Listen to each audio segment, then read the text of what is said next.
Hi everyone. I just wanted to show you there was someone who really commented in it and really loved my cursive hand lettering. So I just wanted, they had a question about how I did my F's and that they wanted to know how that was done. So I put together this short little tutorial to show you how I did it. Okay, here we go. So it's the letter F.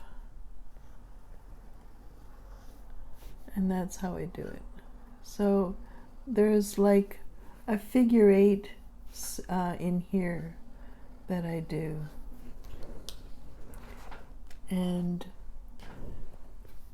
I can't go slow because that's just not how you do cursive. So, but I'll try to do it as slow as possible.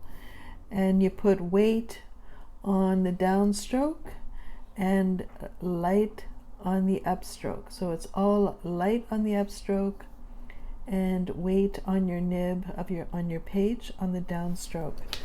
So